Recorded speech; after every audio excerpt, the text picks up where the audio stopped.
Hello friends, അസ്സലാമു അലൈക്കും.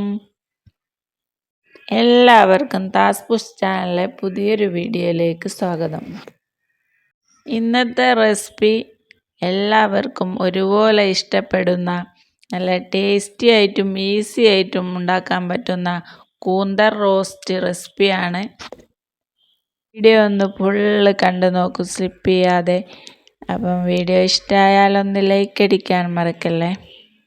തന്നെ ചാനൽ സബ്സ്ക്രൈബ് ചെയ്യാതെ ആരെങ്കിലും കാണുന്നുണ്ടെങ്കിൽ സബ്സ്ക്രൈബ് ചെയ്ത് സപ്പോർട്ട് ചെയ്യാൻ മറന്നു പോകരുത്.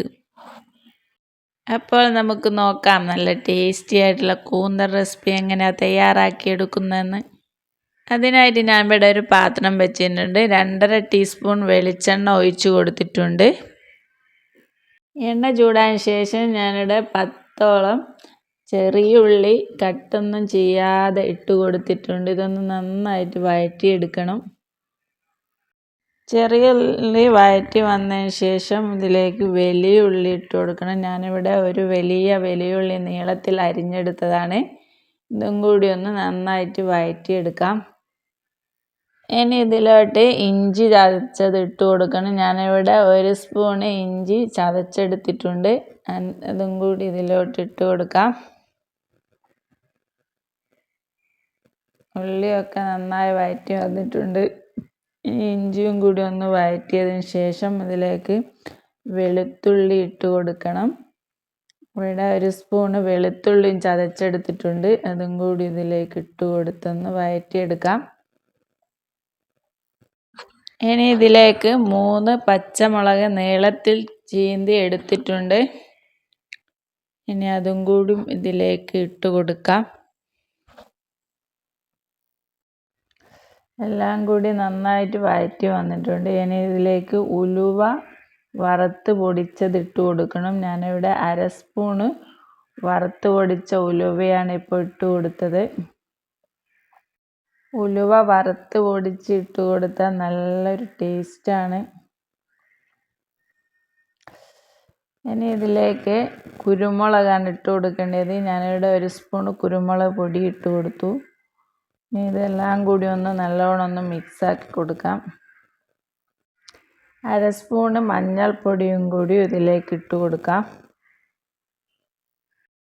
മസാല ഒക്കെ നല്ലോണം ഒന്ന് വഴറ്റിയെടുക്കണം. ഇനി ഇതിലേക്ക് 1/4 സ്പൂണ് ഗരം മസാല ആണ് ഇട്ട് കൊടുത്തത്.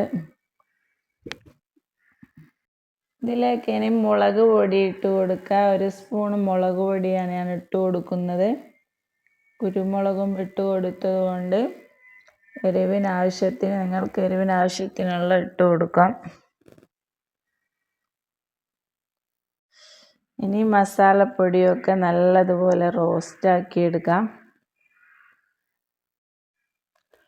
ഇതിലേക്ക് കുറച്ച് മല്ലിപ്പൊടിയുടെ ആവശ്യം കൂടിയുണ്ട്. 1/4 സ്പൂണ് മല്ലിപ്പൊടിയും കൂടി ഇതിലേക്ക് ഇട്ട് കൊടുക്കാം. മല്ലിപ്പൊടി കൂടി ഒന്ന് റോസ്റ്റാക്കി എടുത്തതിന് ശേഷം ഇതിലേക്ക് തക്കാളി ഇട്ട് കൊടുക്കണം. ഇനി ഇതിലേക്ക് 2 തക്കാളി കട്ട് ചെയ്തെടുത്തിട്ടുണ്ട്. ചെറുതായിട്ട് കട്ട് ചെയ്തെടുത്താണ്. വേഗം വഴറ്റിയെടുക്കേണ്ടിയിട്ട് തക്കാളി ഇടുന്നതിന് മുന്നേ തന്നെ മസാലകളൊക്കെ നല്ലോണം റോസ്റ്റ് ചെയ്തതിന് ശേഷമാണ് തക്കാളി ഇട്ട് കൊടുക്കരുത്.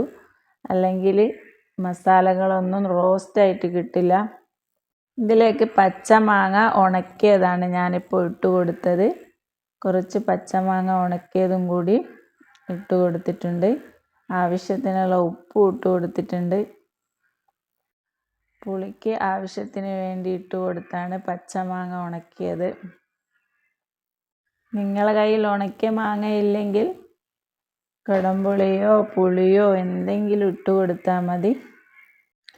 ഇനി ഇതിലേക്ക് കൂന്തൽ കഴുകി വൃത്തിയാക്കി കട്ട് ചെയ്ത കൂന്തൽ ഇതിലോട്ട് ഇട്ട് കൊടുത്ത് നല്ലോണം ഒന്ന് മിക്സാക്കി എടുക്കാം. പച്ചമാങ്ങ ഉണക്കിയത് ഇട്ട് കൊടുത്ത് വെച്ചാൽ നല്ലൊരു ടേസ്റ്റാണ്. അതുകൊണ്ടാണ് ഞാൻ മാങ്ങ തന്നെ ഇട്ട് കൊടുത്തത്. 1 ഗ്ലാസ് വെള്ളവും കൂടി ഒഴിച്ച് കൊടുത്ത് ഒന്ന് അടച്ച് വെച്ചൊന്ന് കുക്ക് ചെയ്തെടുക്കാം. മൂടിയെടുത്ത് നല്ലതുപോലെ ഒന്ന് മിക്സ് ചെയ്ത് കൊടുത്തിട്ടുണ്ട്. വീണ്ടും അടച്ച് വെച്ചൊന്നും കുക്ക് ചെയ്യാം. ഞാനിതിൽ ഉപ്പ് നോക്കിയപ്പോൾ കുറവായതുകൊണ്ട് കുറച്ചും കൂടി ഉപ്പ് ഇട്ട് കൊടുത്തിട്ടുണ്ട്. ഇനി ഒന്നും കൂടിയും ഇതൊന്ന് ഇളക്കി കൊടുത്തതിന് ശേഷം കുറച്ച് സമയം കൂടി ഒന്ന് അടച്ച് വെച്ചൊന്ന് കുക്ക് ചെയ്തെടുക്കാം. നമ്മളെ കൂന്തൽ നല്ല റോസ്റ്റായി കിട്ടിയിട്ടുണ്ട്. ഇനി ഇതിലേക്ക് കുറച്ച് കരിവേപ്പിലയും കൂടി ഇട്ട് കൊടുക്കണം. കരിവേപ്പില ഇട്ട് കൊടുത്ത ശേഷം ഇത് സ്റ്റൗ ഓഫ് ചെയ്യുക. നല്ല ടേസ്റ്റിയും ഈസി ആയിട്ടുള്ള ഈ കൂന്തൽ റോസ്റ്റ് റെസിപ്പി നിങ്ങൾക്ക് ഇഷ്ടമായെന്ന് വിചാരിക്കുന്നു. നിങ്ങളുടെ അഭിപ്രായം കമൻറ്റായി അറിയിക്കാം. അപ്പം വീണ്ടും ഒരു പുതിയ വീഡിയോയുമായി കാണുന്നത് വരെ എല്ലാവർക്കും ബൈ.